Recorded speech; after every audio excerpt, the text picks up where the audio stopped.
semuanya, perkenalkan nama saya Azza Wiyatul Mafifa dengan NIM 2101111110156. Prodi Pendidikan Agama Islam UIN Maulana Malik Ibrahim Malang. Nah, di sini saya akan menjelaskan terkait MKPLSP sekolah yang saya tempati asistensi mengajar. Nah, perlu kalian tahu nih, apa sih MKPLSP itu? Nah, MKPLSP adalah mata kuliah pengenalan lingkungan satuan pendidikan. Jadi sebelum kita melaksanakan AM itu kalau dulu bahasanya PKL nih.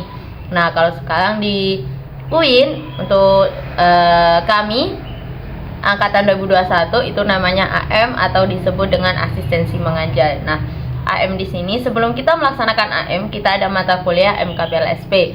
Tujuannya adalah supaya kita tahu sekolah kita ini yang akan kita tempati seperti apa. Seperti itu ya, teman-teman.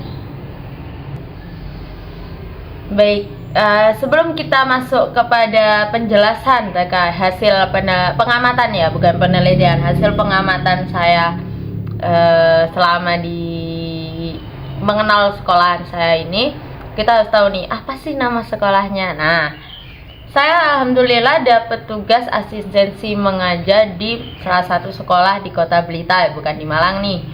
Saya asli Malang tapi saya bertugas di Blitar. Nah, lebih tepatnya di Min Kota Blitar atau disebut Min Gedok. Kenapa nih disebut Min Gedok? Nah, nama Min Gedok dikarenakan sekolah ini berada di kawasan Gedok. Jadi disebut dengan Min Gedok. Oke. Kita akan masuk kepada kultur madrasah atau profil madrasah sekolah nih, madrasah atau sekolah. Kalau di saya berarti madrasah karena saya menggunakan karena di saya Min Kota Blitar gitu. Untuk Min Kota Blitar sendiri merupakan sekolah yang awalnya juga swasta. Pasti yang namanya sekolah ada siklusnya gitu. Jadi awalnya ada madrasah swasta yang berdiri dari tahun 1951. Kemudian pada tahun 1994 sampai tahun ajar 1994 sampai tahun 1995, sekolah ini diubah statusnya menjadi madrasah negeri yang sekaligus merupakan satu-satunya madrasah Islam negeri atau MIN yang ada di Kota Blitar sampai saat ini. Nah, Kepala Min Gedok saat ini ya, Kepala Min Kota Blitar saat ini yaitu Nani Duyani MPDI. Di bawah kepemimpinan beliau, Min Kota Blitar sangat terus berbenah diri, meningkatkan kualitas sumber daya manusia, baik itu guru, pegawai, segenap sivitas akademik, serta tidak lupa juga sarana dan prasarana yang ada di Min Kota Blitar sendiri. Nah, perlu kalian tahu nih, Min Kota Blitar itu setiap tahun akan semakin berkembang gitu ya. Nah, kenapa sih alasan sekolah ini bisa berkembang dan sebagainya? Kembali lagi kepada visi yang ada dalam sekolah ini. Visi yang ada dalam Min Kota Blitar yang dari dulu sampai sekarang harus selalu diingat oleh seluruh siswa, yaitu terwujudnya generasi Min Kota Blitar yang beriman, bertakwa, berprestasi, berkarakter, berbudaya lingkungan, dan juga berwawasan iptek. Kita perlu tahu madrasah ini dibangun di atas lahan seluas sekitar 1280 meter persegi yang saat ini sudah hampir terisi sekitar 971 meter persegi untuk menunjang proses kegiatan belajar di madrasah ini. Tapi perlu kalian tahu, lahan ini masih kurang ya. Jadi sekarang Min Kota Blitar itu punya Min Induk dan juga Min Kuningan. Kenapa ada dua? Nah, dengan berkembangnya sumber daya manusia yang ada di Indonesia, jumlah peserta didik juga akan semakin bertambah. Nah, dengan bertambahnya peserta didik, ternyata kapasitas gedung itu dirasa kurang oleh pihak sekolah. Akhirnya sekolah menjadikan salah satu TPQ, menyewa salah satu TPQ yang ada di Kuningan untuk dijadikan sekolah Min Kota Blitar kampus 2 bahasanya ya, kampus 2 Min Kota Blitar sementara selama masih proses pembangunan kelas yang baru seperti itu. Nah, Min Kuningan ini disebut karena lokasi minnya itu ada di daerah Kuningan, tidak jauh dari Min Induk. Nah, jadi yang ada di Min Induk itu ada kelas 1, kelas 3, kelas 4 AB, kelas 5 dan kelas 6. Nah, untuk Min Kuningan ditempati oleh kelas 2 A, B, C, D dan juga kelas 4 C dan juga D. Fasilitas di Min Kuningan dan juga Min Induk juga tidak berbeda jauh. Kegiatannya pun sama, gurunya juga sudah dibagi sesuai dengan tugas masing-masing. Jadi insya Allah meskipun gedungnya berbeda, namun pembelajaran dan teknik yang digunakan juga sama karena gurunya pun sama. Hanya saja karena kurangnya gedung di Min Indo dan masih proses pembangunan, supaya lebih efisien akhirnya sekolah menyewa salah satu TPQ di Kuningan untuk dijadikan gedung sekolah gitu. Oke, yang selanjutnya kita masuk kepada budaya madrasah ya. Min Kota Blitar merupakan salah satu pendidikan formal yang menyelenggarakan pendidikan umum yang khasnya itu agama ya, pastinya agama Islam karena namanya juga madrasah. Nah, untuk menunjang pendidikan umum dengan khasnya agama Islam ini, Min Kota Blitar membudayakan beberapa pembiasaan seperti 5S: senyum, salam, sopan, dan santun. Senyum, salam, sapa, sopan, dan santun. Kemudian bersalaman dengan mahramnya, membiasakan sholat duha, pembiasaan membaca surat Yasin dan tahlil, pembiasaan membaca surat-surat pendek, pembiasaan sholat duha berjamaah, dan lain sebagainya. Perlu kalian tahu selama saya di sana, mungkin kita yang awalnya itu merasa sibuk, oh ternyata anak madrasah lebih sibuk ya. Jadi mereka datang, mereka sudah dibiasakan dengan senyum, salam, sapa, sopan, dan santun. Mereka disambut oleh guru-guru yang sudah memiliki jadwal untuk menyapa siswa di pagi hari. Kemudian mereka bersalaman sesuai dengan mahramnya, siswa dengan bapak guru dan siswi dengan ibu guru. Nah, setelah mereka bersalaman, mereka langsung meletakkan alat tulis, tas, dan lain sebagainya di dalam kelas. Mereka langsung membawa alat sholat dan juga buku doa untuk melaksanakan sholat duha. Sebelum mereka melaksanakan sholat duha, mereka diajak untuk menyemangatkan diri seperti itu ya. Jadi mereka diajak menyanyi, menghafal surat-surat pendek, kemudian Pancasila dan lain sebagainya, di mana Pancasila atau segala sesuatu yang dilaksanakan di sholat duha itu sudah disusun jadwalnya. Jadi yang memimpin memang ada bimbingan guru atau kami dari mahasiswa AM, tapi yang memimpin membawa mic yang menginstruksikan kepada teman-teman yaitu sesuai jadwal. Jadi di jadwal setiap kelas itu wajib ada satu yang bertugas seperti memimpin baca Pancasila, membaca surat pendek, membaca jargon sekolah supaya lebih semangat, membaca visi dari sekolah tersebut, dan lain sebagainya, hingga sampai memimpin sholat duha dan juga berdoa.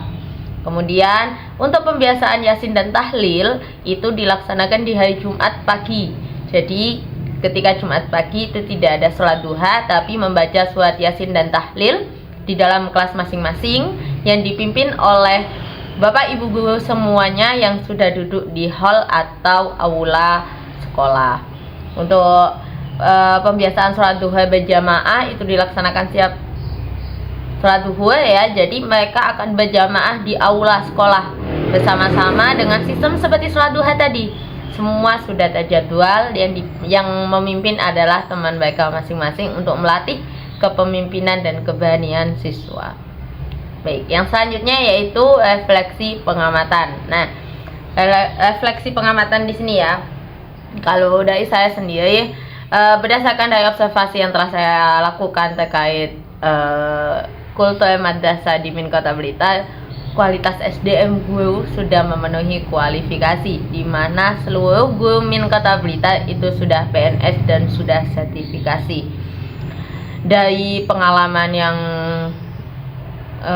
saya rasakan di sana itu banyak sekali ilmu yang saya dapatkan dan banyak sekali hal yang memang saya tidak tahu dan saya bisa tahu di sana. Kemudian untuk pegawai dan segenap sivitas akademika sangat ramah dan disiplin dalam pelayanannya. Namun untuk sarana prasarana yang ada di Min Kota Blitar bisa dikatakan cukup dikarenakan keterbatasan ruang untuk berlangsungnya kegiatan belajar dan mengajar ya, seperti yang saya sebutkan tadi, dibagi menjadi Min Induk dan juga Min Kuningan dikarenakan masih proses pembangunan kelas. Akan tetapi pihak madrasah mampu mengkondisikan segala problematika sehingga kegiatan pembelajaran dan administrasi dapat berjalan dengan semestinya. Perlu kalian tahu, meskipun gedungnya terpecah menjadi dua, namun administrasi tetap berfokus kepada Min Induk. Jadi segala sesuatu terkait administrasi itu tetap lokasinya ada di Min Induk. Min Kuningan hanya sebagai tempat proses pembelajaran saja. Oke, kesimpulan yang dapat saya sampaikan dari kultural sekolah atau madrasah yaitu berdasarkan hasil observasi lapangan dapat disimpulkan bahwa Min Kota Blitar merupakan salah satu pendidikan formal yang menyelenggarakan pendidikan umum dengan kekhasan agama Islam pada jenjang pendidikan dasar yang sudah terakreditasi A dan telah melaksanakan beberapa program yang tentunya sukses dalam membentuk karakter siswa yang berakhlakul karimah dan berwawasan iptek. Baik, kita masuk kepada yang kedua yaitu pelayanan administrasi sekolah atau madrasah. Di sini kita pakai madrasah ya. Jadi pelayanan administrasi madrasah. Aktivitas pegawai melayani administrasi sangat baik. Ya, dibuktikan dengan melakukan perannya sebagai fasilitator di bidang administrasi Min Kota Blitar sehingga terciptanya administrasi yang tertib dan berjalan secara efektif dan juga efisien. Perlu kalian tahu, bisa di administrasi sekolah atau biasa disebut TU ya, tapi kalau di sana disebutnya PLSP. Nah, PLSP di sini administrasi apapun berfokus pada PLSP. Namun di dalam situ sudah memiliki tugas masing-masing. Jadi seperti Bu A ini bagian administrasi keuangan. Si Bu B ini bagian buku induk dan lain sebagainya. Si Bu C ini bagian perlengkapan madrasah dan juga masih ada yang bertugas sebagai PDD. Jadi setiap kegiatan Min Kota Blitar akan diabadikan dan diupload di IG Min Kota Blitar sendiri. Seperti itu. Jadi semua administrasi tertata dengan rapi, tidak ada halnya seperti tempuk tugas, seperti tidak ada. Jadi kami mahasiswa AM ketika butuh administrasi seperti ketika kami melaksanakan laporan membuat laporan akhir, nah kita butuh data, langsung kita bilang nih, Bu saya butuh data ini, seperti itu ya. Jadi dari pihak langsung silakan minta si Bu C, seperti itu. Kemudian ketika kami, Bu kita butuh taplak untuk kegiatan pembukaan dan penutupan AM, oh silakan langsung menghubungi Bu ini. Nah, jadi semua sudah ditata dan sudah memiliki job desk masing-masing sehingga kita tidak usah kebingungan terkait siapa nih yang tugas, seperti itu. Nah, dari hasil pengamatan ini saya menyimpulkan bahwasannya pelayanan administrasi Min Kota Blitar sangat baik dan sudah lebih terkoordinir dan juga memudahkan dalam pendataan di bidang administrasi madrasah, sehingga pelayanan administrasi ini mampu menciptakan madrasah yang tertib administrasi. Seperti itu ya. Jadi tidak usah diragukan lagi terkait administrasi. Bahkan kami mahasiswa AM merasa sangat mendapatkan ilmu baru terkait administrasi, di mana ya kalian tahu ya, kita tahu ya administrasi itu tidak mudah. Nah, dari sini saya tahu bagaimana administrasi sekolah yang sangat sulit tapi bisa dilaksanakan bersama-sama. Seperti itu. Kemudian yang selanjutnya kita akan membahas terkait manajemen madrasah. Ya, kita tahulah manajemen madrasah ada visi, misi, tujuan, program kerja, EPS dan efektivitas kerja. Seperti itu kan. Visi dan misi Min Kota Blitar. Visi Min Kota Blitar seperti yang tadi sudah saya sampaikan, yaitu terwujudnya generasi Min Kota Blitar yang beriman, bertakwa, berprestasi, berkarakter, berbudaya lingkungan, serta berwawasan iptek. Nah, untuk misi Min Kota Blitar sendiri tentunya sangat banyak, di mana misi di sini adalah upaya madrasah untuk menghasilkan visi yang mereka inginkan. Nah, misi Kota Blitar yang pertama yaitu menumbuh kembangkan kemampuan peserta didik sesuai dengan ajaran Islam. Yang kedua, melaksanakan ajaran Islam dalam kehidupan sehari-hari supaya terbiasa ya pastinya. Yang ketiga, mendorong dan membantu setiap siswa untuk menggali potensi dirinya sehingga dapat dikembangkan secara lebih optimal. Yang keempat, membentuk kesiapan peserta didik ke jenjang yang lebih tinggi. Yang kelima, meningkatkan potensi madrasah baik di bidang akademik maupun non-akademik. Bisa dilihat dari hasil prestasi mereka tidak hanya di bidang akademik namun juga banyak yang di bidang non-akademik. Yang kelima yaitu menyelenggarakan program pendidikan karakter bagi peserta didik. Yang keenam, mengembangkan perilaku warga madrasah untuk suka membaca dengan generasi literasi madrasah. Jadi di sini mereka meningkatkan potensi atau gerakan literasi supaya peserta didik lebih suka dalam hal membaca. Yang ketujuh, meningkatkan pelaksanaan pembinaan 3M atau biasa disebut dengan pencegahan terjadinya pencemaran, melestarikan fungsi lingkungan, dan menanggulangi kerusakan lingkungan hidup. Atau bisa kita sebut sekolah ini adalah sekolah adiwiyata. Yang kedelapan, yaitu mengembangkan perilaku madrasah atau warga madrasah untuk berbudaya lingkungan dan peduli sekam, sampah, energi, keanekaragaman hayati, air, serta makanan sehat. Dan yang terakhir, yaitu melaksanakan pembelajaran dengan berbagai model pembelajaran yang efektif berbasis teknologi informasi. Perlu kalian tahu nih, bahwasanya untuk poin yang terakhir ini, siswa diperbolehkan untuk membawa laptop untuk kelas 5 dan 6. Kenapa diperbolehkan? Nah, karena kita tahu yang namanya teknologi akan semakin berkembang. Jika siswa madrasah MI atau madrasah ibtidaiyah tidak bisa menggunakan teknologi, mereka akan kesulitan ketika mereka akan masuk di jenjang yang lebih atas, yaitu SMP atau madrasah aliyah atau madrasah sanawiyah, seperti itu ya.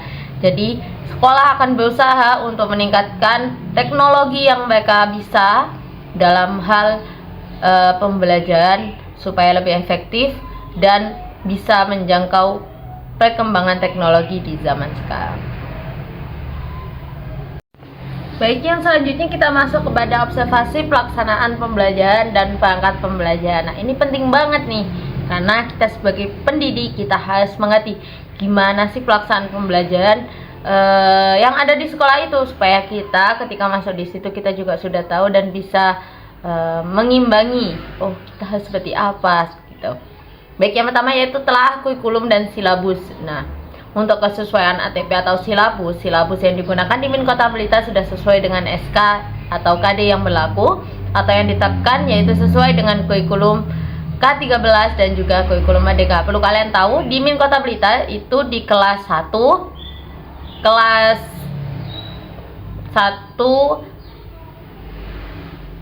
itu pakai kurikulum Merdeka, kelas 2 itu pakai kurikulum Merdeka, kelas 3 itu menggunakan K13, kelas 4 menggunakan kurikulum Merdeka, kelas 5 menggunakan kurikulum Merdeka, dan kelas 6 menggunakan K13. Karena kalau kelas 6 kan menggunakan kurikulum Merdeka, sudah bukan waktunya karena mereka sudah mau lulus nih ya kan.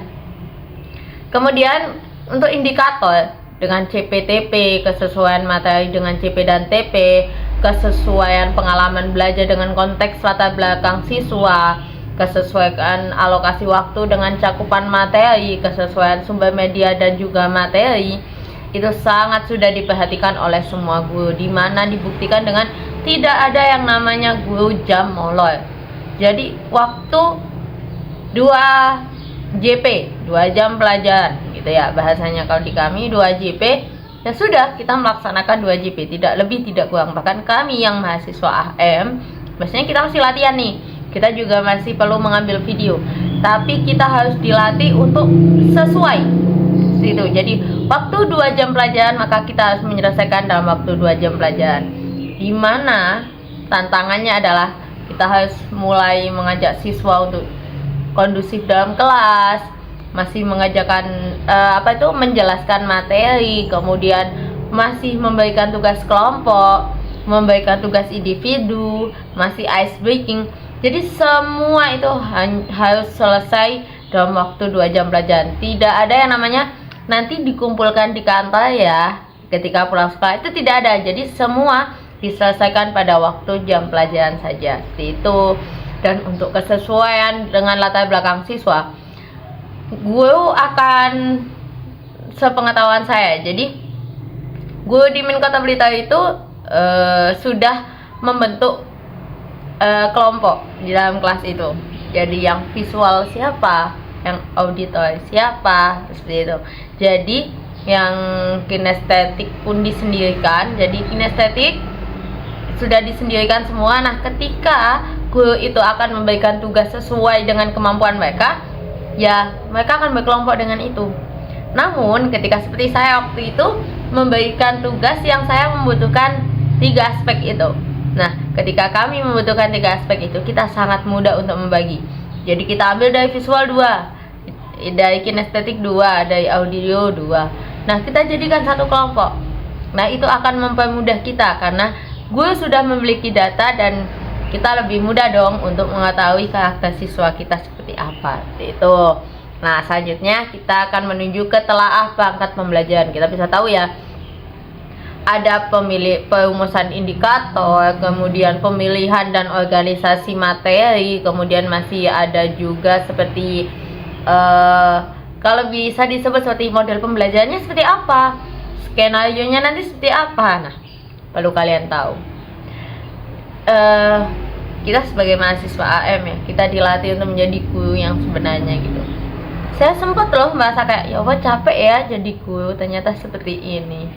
Dimana kita malam sebelum kita mengajar, bahkan bukan malam ya, kita pagi udah ngajar nih full, pulang sekolah harus sudah mikir, besok saya ngajar kelas ini, sama kelas ini, sama kelas ini, materinya ini. Nah, mau saya bikin seperti apa?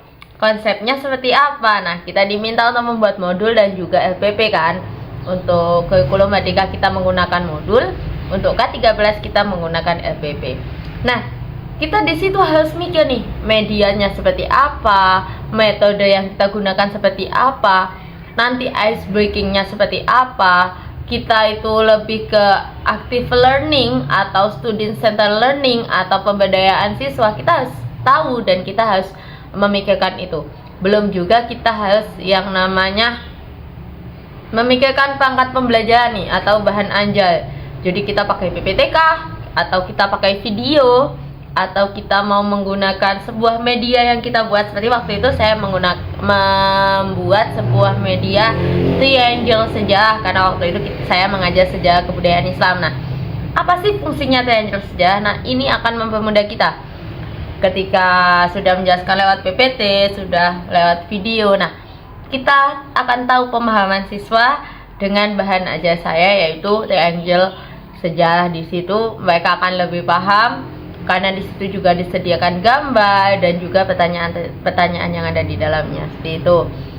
Belum lagi kita juga harus membuat yang namanya LKPD, Lembaga Kerja Peserta Didik. LKPD. Nah, LKPD ini kita juga bikin. Nah, kita membuat LKPD tidak semudah yang dilihat. Kita harus menyesuaikan dengan materi, kemudian kita harus memikirkan nih LKPD yang sesuai dan bisa dipahami oleh peserta didik itu yang seperti apa. Dan itu menurut saya memang tidak mudah dan juga tidak terlalu sulit. Kembali lagi kepada pribadi masing-masing. Kemudian kita juga tidak lupa, dan ini wajib, membuat instrumen evaluasi.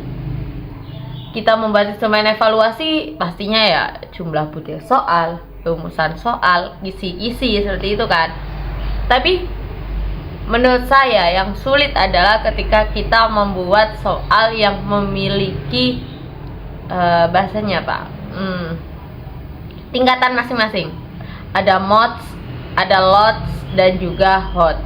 Nah, menurut saya membuat 3 soal itu sulit karena ketika kita sudah bikin, menurut kita sulit, tapi ternyata ketika kita evaluasi, kita hitung menggunakan daya capture, daya opsi, kemudian dari daya tingkat apa bahasanya, bahasanya pakai rumus analisis soal gitu ya. Pasti nanti, wah ternyata soal saya ini dikategorikan mods bukan hots, seperti itu. Tapi sulit juga Karena ketika kita bikin soal HOTS tapi ternyata optionnya itu A, B, C-nya itu dirasa terlalu tidak mengecoh siswa, itu juga tidak baik. Jadi kita membuat soal itu harus seperfect mungkin, daya kecohnya dapat, daya bandingnya dapat, kesesuaian dengan kategori soal juga harus kita pikirkan juga seperti itu ya, supaya kita juga mendapatkan nilai yang konkret serta kemampuan siswa kita yang sesuai seperti itu. Kemudian kita juga perlu melihat yang namanya pengelolaan kelas ya. Pengelolaan kelas itu bisa dikatakan sulit, bisa dikatakan mudah. Mungkin ketika kita awal-awal masuk nih ya, saya sendiri merasakan ketika masuk tuh sulit memang, tapi lama-kelamaan tidak, karena mereka kan sudah mengenal kita. Nah, ketika saya melihat ibu guru dan bapak guru ketika mengajar di sana, saya juga takjub, mungkin karena mereka sudah biasa ya berhadapan dengan siswa-siswa. Jadi mereka itu ketika baru aja ngomong assalamualaikum gitu, pasti mereka ada waalaikumsalam bu, seperti itu. Nah, mereka udah kayak ayo masuk gitu, ayo udah waktunya kelas. Nah, di situ kayak oh mereka punya semangat nih ketemu sama beliau. Nah, ada juga nih guru yang bahasanya kurang menguasai kelas, jadi kayak ketika beliau ngomong A sampai Z gitu ya, tapi siswanya ada aja yang di belakang masih konsen. Ya namanya anak gitu ya, udah ya lika-liku lah. Ada yang masih gambar-gambar, ada yang kan boleh bawa laptop tuh, boleh bawa laptop, ada yang malah buka Facebook, ada yang malah kayak nonton apa di YouTube, karena juga difasilitasi wifi. Jadi kayak ya itu kembali lagi kepada kemampuan guru atau pendidik di masa kini. Kemudian untuk masuk ke pengelolaan kelas termasuk ke fasilitas juga ya. Jadi kayak ketika saya mengajar di sana, alhamdulillahnya saya dapat kelas yang masya Allah lengkap. Kan saya ngajar di 2 kelas nih, 2 jenjang maksudnya, kelas 3 dan kelas 4. Nah, untuk di kelas 3 saya kan dapat di Min Induk, kelas 4-nya dapat di Min Kuningan. Nah, di Min Induk ini fasilitas aman, semuanya aman, karena aksesnya juga mudah nih untuk didapatkan seperti itu. Jadi pembelajarannya oke-oke aja. Nah, mungkin yang butuh effort dari seorang pendidik di Min Kota Blitar adalah ketika kita mengajar di Kuningan. Karena kan Kuningan ini hanya gedung sementara yang kita disewa oleh sekolah nih. Jadi ketika kita mengajar menggunakan PPT, video atau audio, kita harus effort untuk mencari listrik. Jadi kita membawa kabel, membawa proyektor, membawa kamera untuk memvideo pembelajaran kita, masih membawa sound untuk ya supaya bisa dijangkau oleh seluruh siswa seperti itu. Jadi kita akan lebih effort ketika kita mengajar di Min Kuningan, karena ya namanya gedung sementara, jadi kita akan lebih membutuhkan semua untuk perangkat pembelajaran kita seperti itu. Ya lika-liku pendidik gitu ya. Seperti itu teman-teman. Jadi kalau menurut saya Min Kota Blitar ini sudah bagus, dikatakan sekolah yang sudah bagus, karena di jangkauan Min ya, di jangkauan Min di Kota Blitar itu, Min Kota Blitar termasuk Min yang difavoritkan, dimana ya memang sekolah ini kapasitasnya bagus, fasilitasnya bagus, mungkin memang kurang, namanya juga berkembang kan gitu, jadi masih proses seperti itu. Kemudian kalau dikatakan tatip etika, masya Allah, kita itu sangat ya Allah baik banget. Jadi kayak ketika tata tertib gitu ya, mereka telat, mereka udah tahu bu saya telat, ya udah. Kayak ketika upacara nih, ketika jam 6.45 itu gerbang akan ditutup, jadi yang telat ikut upacara di luar nih. Nah ada yang menjaga satu. Nah gitu tuh, waktu itu anak AM dimintain tugas. Nah di situ itu mereka udah sadar kalau bu saya telat, saya baris di sini ya gitu. Jadi mereka kayak udah tahu tata tertibnya gimana. Kemudian etika nih, ketika mereka lewat, kita kan mahasiswa AM suka duduk-duduk di lapangan gitu, lapangan tapi dia itu punya 2 lapangan, satu lapangan menggunakan alas kaki, yang satu suci. Nah kita biasa duduk-duduk di lapangan situ. Kalau kita udah duduk situ, mereka tuh kayak main bola. Kadang nggak berani atau bilang gini, Bu, permisi, Pak, permisi, kami mau main bola boleh? Gitu. Kalau kita bilang, oh ya nggak apa-apa, mereka main bola lah.